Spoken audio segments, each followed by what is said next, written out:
Go for it. Hello, guys. Welcome to Bears Bowley Go. And as Star Trek Chicago is happening as we speak, it's time for the Star Trek news. That's We have someone things else's. like a Prodigy video game. Yeah, We know nothing about it yet, but we know it's coming. we can speculate as to what we'd like, though. I think. Should we stick with that news and have a little Oh no, we're doing a 2 minute chat on we're that? doing a rundown and then we'll come back We're going and to do the talk. rundown. All right, just to keep them in there. Right, go, go, go. So we have Spock has a first name again. Again? Which is Spock?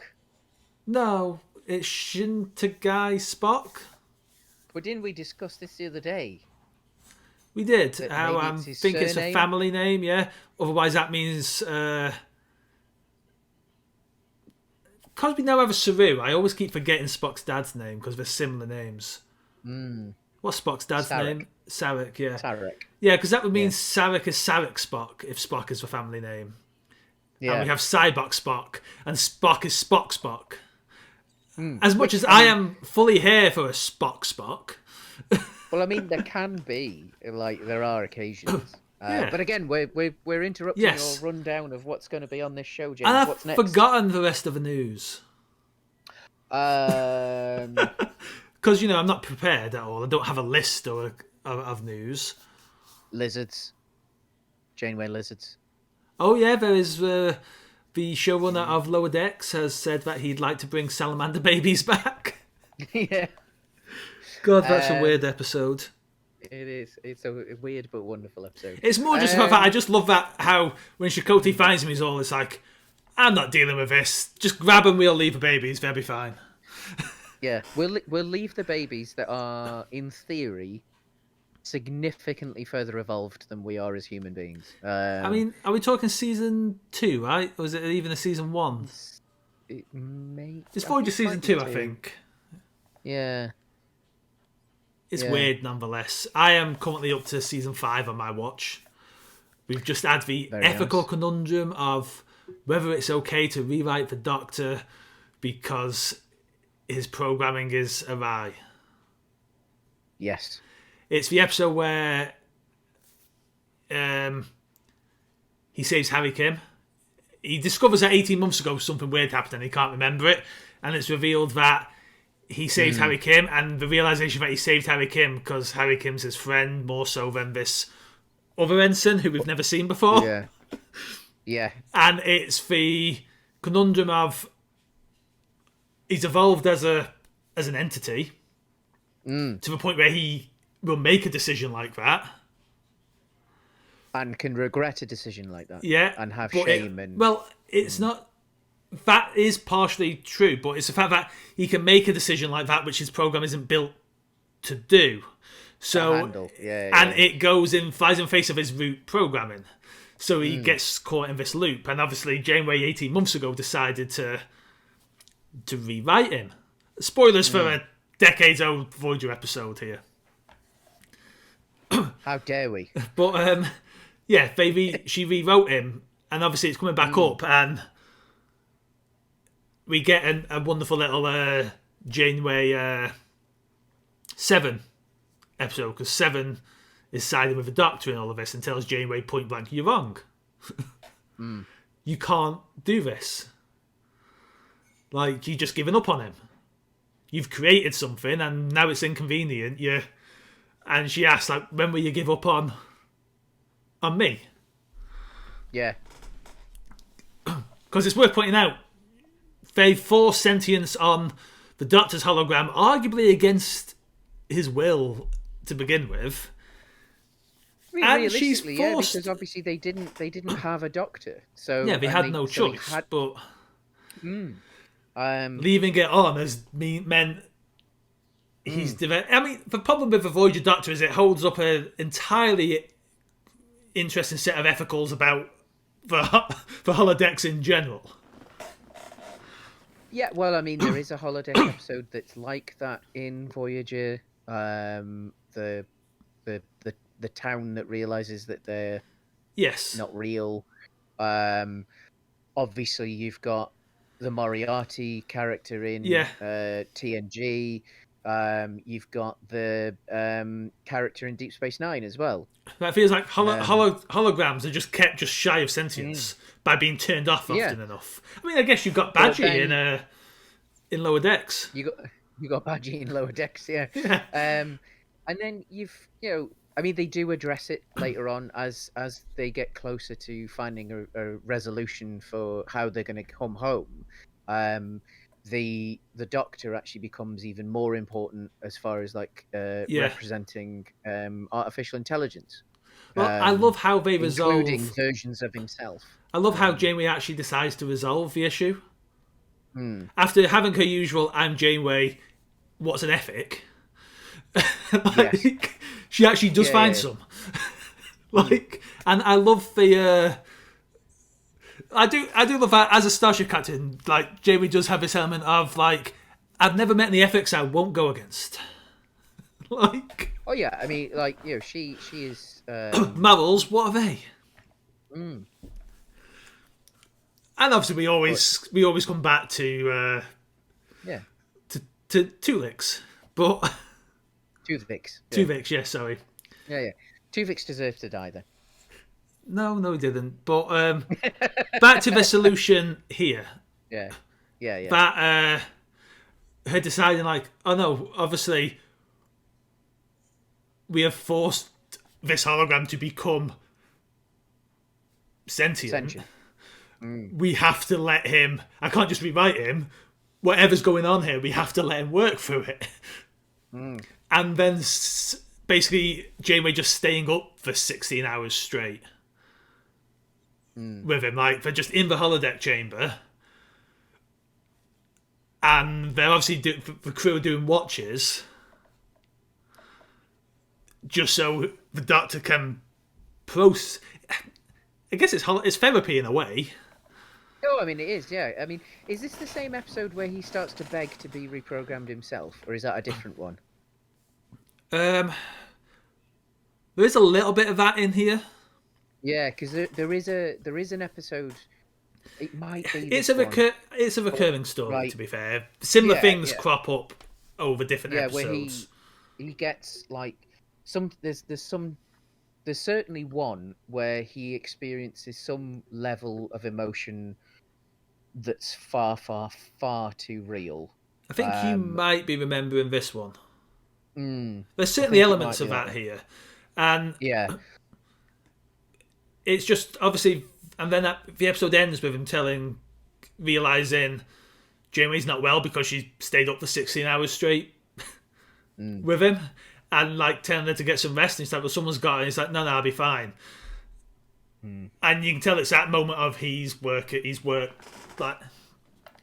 No, because I think the point is it's something that's going to live with him. But yeah, because it isn't the thing. Is it realistically in ourselves we don't get past. We don't get past these things. It is a case of actually our programming isn't broken. We're meant to feel.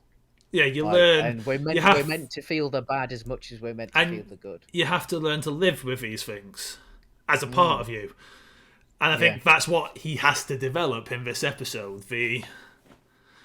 But because they were so eager to just basically reset him last time, they didn't give him the opportunity to get to that point of a realization of, oh, this is just part of life. who I am. I made that decision, and that's... Yeah. And I mean, it's an understandable decision as well, right? Because if you are given the equal weight of you can only save one of two people, want of a better term, human nature is going to drive you to save the person you care most about. Even beyond that, on a far more clinical kind of level, he has significantly more interactions with Harry Kim. So even if he didn't necessarily even get along with Harry Kim, it might be that he knows Harry Kim. And a point of the Doctor saying he's not seen her in months. Yeah. Because she's been working on a shuttle down in the shuttle bay. And but the thing is that it might also be the case that like in a purely practical sense as well. Like, say if it was Data doing it or something like Yeah. that, someone without emotion, that or an early The Seven, thing is, that it might be. I'm aware of how good Harry Kim is. I'm unfortunately going to have to choose to save Harry Kim because I actually don't know how good this person is, but or how it's integral an they are interesting to note the with Data, survival of because everyone else. for all the talks of Data and his emotion chip, I'm fully in the Mm, camp of Data develops emotions purely on his own accord as that show goes on. As Data starts as a sentient being, obviously, in a way that the yes. Doctor doesn't. But as Yeah. that sentience grows throughout TNG, I Mm, think Data is fully. They're not, maybe not like for like one-to-one representations with human emotions, mm, but Data certainly develops emotional maturity and emotional capability as TNG progresses. mm. You can't deny he has a Yeah. kinship and a bond with Geordie. And De- Spot, and yeah, like, I devoid mean, of his capability to the simple feel. thing of having a pet cat. Yeah. Yeah, I think the argument is like, I and think. apologies because I've noticed I'm being a bit jittery and my internet's not great at the moment, so that may be why. Just apologies for the rest of this episode if I jutter around a little bit. The sound is good. It's just the video Yeah, that seems to be a bit jittery. But your but sound's coming yeah, through quite quite. Data has an obsession, I think, with human emotion. I think Mm, Data himself is more than capable of emotion. I would certainly say Data is a more mm. emotional creature than the average Vulcan wants to pretend to be. Yes. Because obviously, you have to accept, like, Vulcans are fully capable of emotion, they just shove it down. Mm. I think. I think it's Yeah. an interesting I point think the where emotion chip is almost. It was. It was yeah, almost more less of a software upgrade and more of a hardware upgrade. Like the software was always there for the emotion. It was more the fact that like he didn't necessarily have the physical piece to be able to articulate that emotion. it's a In a it's a way. language barrier as well, and the fact that because it Yeah. isn't inherently, I guess in many ways it can be considered a metaphor for various human conditions.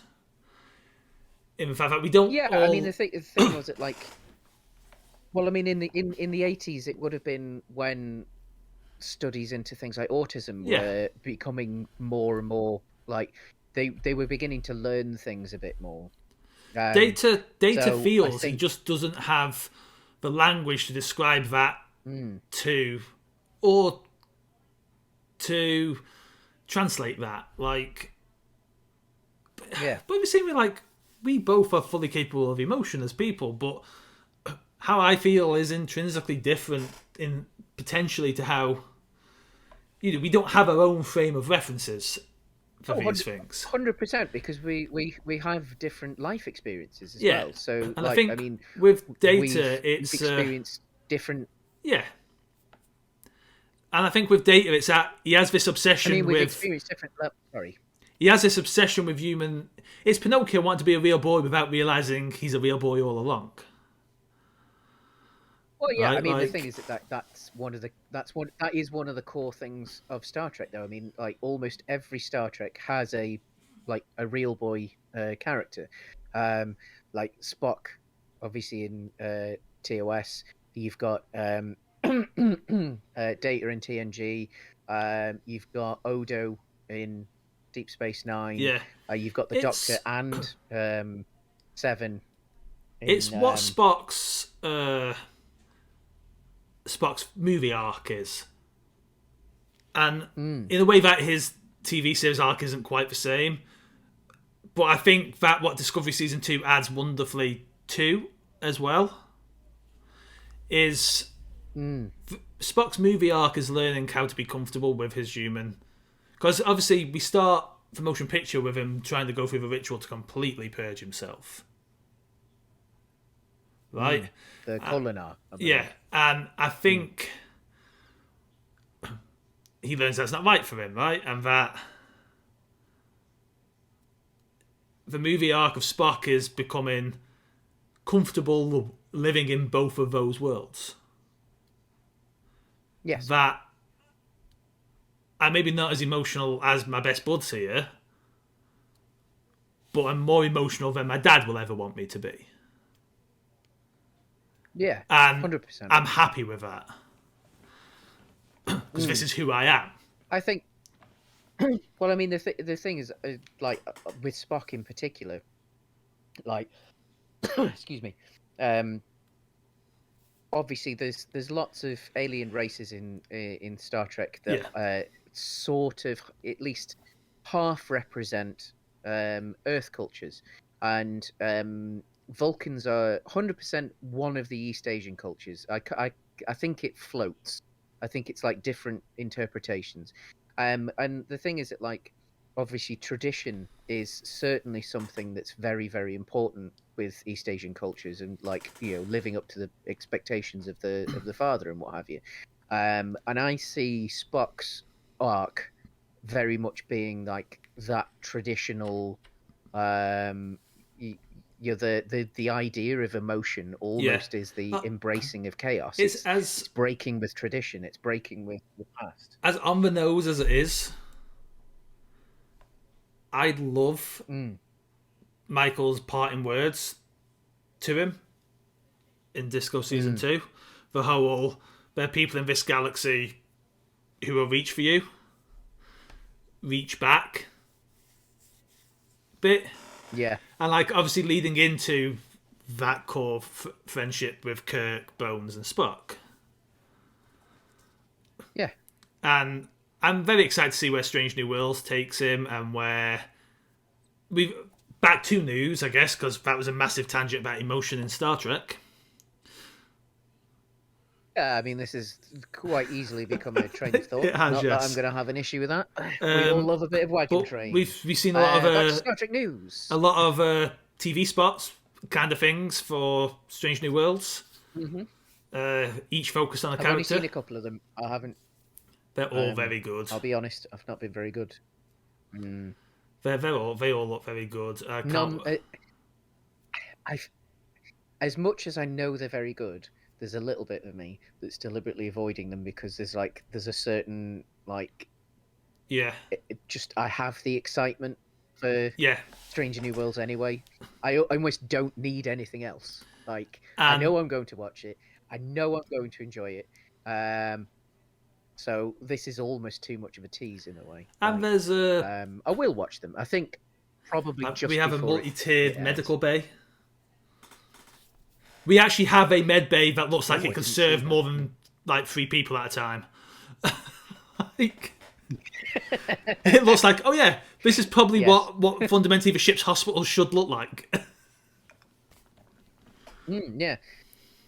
I think there was an implication with the TNG one that it was slightly bigger, but then at the same time, medical technology had moved on so far that in theory, some like I've always assumed actually ships have more than really one, quite extreme issues. but this Strange New Yeah, World one looks massive. especially the big ones. Yeah, especially the big ones because obviously, like the Galaxy class and the Sovereign class. Another slight bit of Star Trek news. They showed size comparisons Yes. for the Protostar, so that you recently. Um, I never realised the Sovereign class was that bloody massive. Oh yeah, I mean, because Like, arguably the Sovereign is meant to be what the Galaxy was. So the Sovereign is meant to be the new flagship. It's not as big as a Galaxy because it's more streamlined because it's been oh built in a yeah, time of war, but it's it's still. longer. Oh yeah, It's longer. It doesn't have as many decks high, and obviously the saucer section is smaller. But it's not far off. no, Like, which makes perfect it's sense like. Hmm. But because like when I've seen it before, I always kind of just thought it because it was a time of war. I thought it was going to be significantly smaller and sleeker, I mean and it's it just sleeker. didn't really kind of. Um, it's sleeker, but it isn't. It isn't significantly smaller. It's No. almost as much of a I beast mean, as a there Galaxy was. class. I remember there Uh, was designs, and I don't think of again it having a separating saucer and yeah, yeah. now it doesn't. I don't think officially, but they did. They did contemplate it Mm. and draw up like designs for it to have one. I mean, as we didn't see it that much, there's no reason why, if like Yeah. say we saw another Sovereign class ship in, like that, it couldn't end up having I mean, one I think in. there's some sovereigns in Um, that shot in Picard at the start. yeah, but I mean, again, like we haven't seen it in explicit detail, so No. there's no reason why, if And they I wanted think to make it so that it could separate. we'll end that episode here of news/emotions in Star Trek. Oh, we were going to talk about the game. We Oh were going to talk yes, about the game, I weren't we? mean, Should we outside very of quickly cover announcing that? it, it's going to be a kids shooting Mm, game. That's what it's going to be. It's going to be a I'm kids adventure hoping game. It's Ratchet going to and be Clank. fine. Yeah, I'm hoping a Ratchet and Clank. I don't think it will be. It won't be that much. I imagine it'll just be some point and click, like Oh, it won't be point and click. bloody, like It'll be a yeah, full control, but it'll be fine. Whatever it is, I imagine it'll be fine. We have got the other game coming, which is a point and click yeah. adventure for all intents and purposes. Mm, And I think we're thinking of playing that on channel. well, yeah, that'd be nice. Yeah, Definitely. I might But yes, stream let's it, leave. and me and Matt will play it, and he'll help me make decisions because it's a Telltale game basically. Essentially, yeah, yeah. I mean, it's made by You see, a bunch of that ex wouldn't be Telltale that wouldn't developers, be the isn't it? worst thing in the world, depending on for a Prodigy game, depending on how young they wanted it to go. Because if it was something that you could play with mum and dad It's not and gonna. just Well, press no, single buttons and stuff like, it's gonna be an action adventure game. mm, It'll be a third I mean, person. a good platformer. If they could, yeah, But, it, but if they could get a decent team to make a good apparently platformer, we'll I'd see be more of it like in May. very happy with it. May is when we'll Mm. see more. But on that note, When E3 wouldn't be anymore because it's finally packed in. remember, boldly go where no one has gone before. Live long and prosper, everyone.